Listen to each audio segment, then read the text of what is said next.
everybody, David Schuster here. The details of that Trump attack on a Venezuelan boat are getting uglier and more disturbing by the day. When the story began, there was this. You're looking at video shared by President Trump that his administration says shows the military striking a boat from Venezuela allegedly carrying drugs. The president says 11 were killed in the attack. Now, several news organizations, including the New York Times, are reporting boats suspected of smuggling drugs are said to have turned before U.S. attacked it. Quote, a Venezuelan boat that the U.S. military destroyed in the Caribbean last week had altered its course and appeared to have turned around before the attack started because the people on board had apparently spotted a military aircraft stalking it, according to American officials familiar with the matter. The military repeatedly hit the vessel before it sank, the officials added, speaking on the condition of anonymity to discuss a sensitive matter. 11 human beings, perhaps criminals, perhaps not, turned their boat around and attempted to retreat. They were leaving, but the United States, under the ghoulish hand of Donald Trump, slaughtered them anyway. Not just with one airstrike, as the Trump video showed, but with several airstrikes. Even in the murkiest waters of international conflict, there is no doctrine that allows shooting fleeing people in the back because you imagine or suspect they might have been up to no good. But apparently this is what law and order looks like now under Donald Trump. Not a courtroom, not due process, not even a warning shot, but a missile, a drone, smoldering corpses in salt water, and him. We just, over the last few minutes, literally shot out a boat, a drug-carrying boat, a lot of drugs in that boat. Even before the revelation about the boat's retreat, the attack was controversial. This outboard boat was 2,700 miles. How do we know it was coming to the U.S.? So they may be selling drugs in Trinidad. We are the in-destination point for whatever percentage of drugs coming out of Central and South America. Maybe. You don't think anybody in the Caribbean's using drugs? What if they're selling the drugs in Trinidad? Are we now the police for Trinidad? Speaking of, there are now multiple reports that this boat was headed to Trinidad, not the United States. There are also questions as to whether the people on the boat were drug smugglers. Usually, drug traffickers and smugglers want as much room as possible on boats, trucks, and planes for drugs. 11 people takes up space. Realize that off of Miami, a dozen ships will be interdicted today. They will be stopped, boarded, and searched. Some of them will have drugs, some of them won't. The reason we board them before we blow the crap out of them is some of them don't have drugs. Think about it this way, and this is how people don't quite get this. Let's say there's a house in your neighborhood and they're all selling fentanyl and thousands of people are died and you're just so mad. Do you go over there and just kill them or burn them? No, you go to a judge and you get a warrant and you do that. But we Senator, have an interdiction program. I feel like the difference there is you're talking about an American citizen on an American soil. And of no, course, we're talking about ships off of Miami. We're talking about people speeding along off of Miami. Are we going to just simply blow them up? The Trump administration, including the president, the vice president, and the secretary of defense, keep arguing publicly that this is war and that the drug traffickers need to be treated as enemy combatants. So we've got assets in the air, assets in the water, assets on ships, because this is a deadly serious mission for us.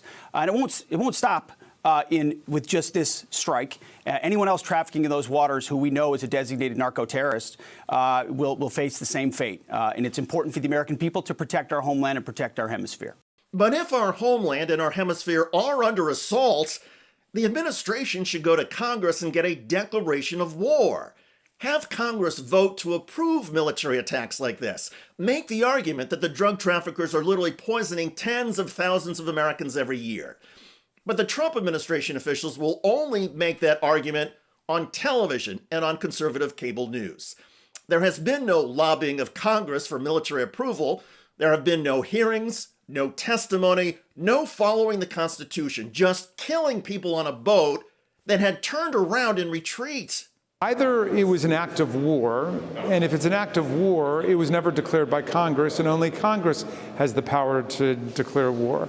Or it was law enforcement. But if it's law enforcement, people have a right to be arrested and to have due process and to have a trial before they're executed. So I would say that that was an action that was lawless and contrary to our Constitution, because it did not follow a declaration of war by Congress, and it did not conform to any of the requirements that we have for criminal prosecution. With all due respect to Congressman Raskin, I'm going to be more blunt. This was not a criminal prosecution. It was not a war. This was a political snuff film, a massacre designed to look tough on drugs and play well with the bomb them all MAGA crowd who see every brown man in a boat as a threat to our republic. What kind of country drops bombs on people who are fleeing?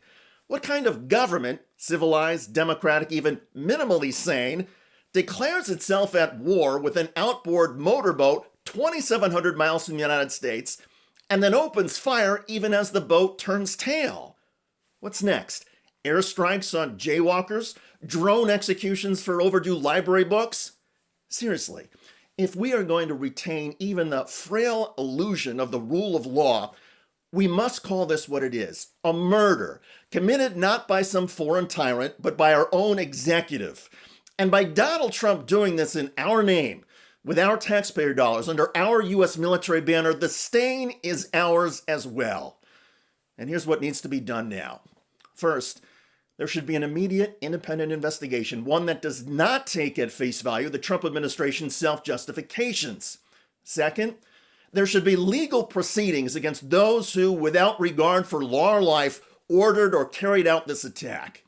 Third, as an American people, we must insist from every steely moral fiber of this nation that no cause, however righteous we may imagine it, permits us to abandon our humanity. If the American government wishes to kill, let our government at least keep the pretense of justice and a constitutional republic. If we cannot abide by justice and we cannot follow the Constitution, Donald Trump should just come out and say so. He should say the Constitution is dead because I, Donald Trump, can do whatever I want. At least then, we will all be honest with each other about the authoritarian, tyrannical, and barbaric nation that America under Trump has become. By the way, across the United States, the public pushback is intensifying against the Trump administration's migrant deportation raids.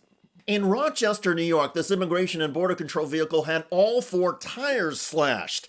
The attack came as more than 100 protesters confronted federal agents and forced them to retreat.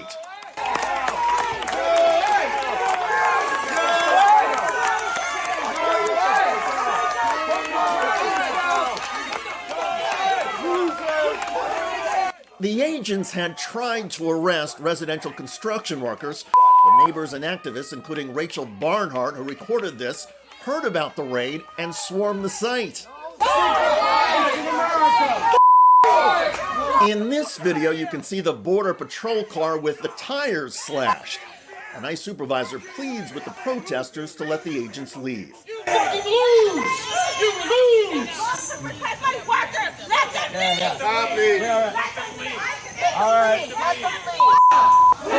Check out that video at the link below. It generated a lot of comments on YouTube. One of the most popular is from Jesus Says, who wrote, "I would rather have 100 illegal immigrants as neighbors than a single Trump fan."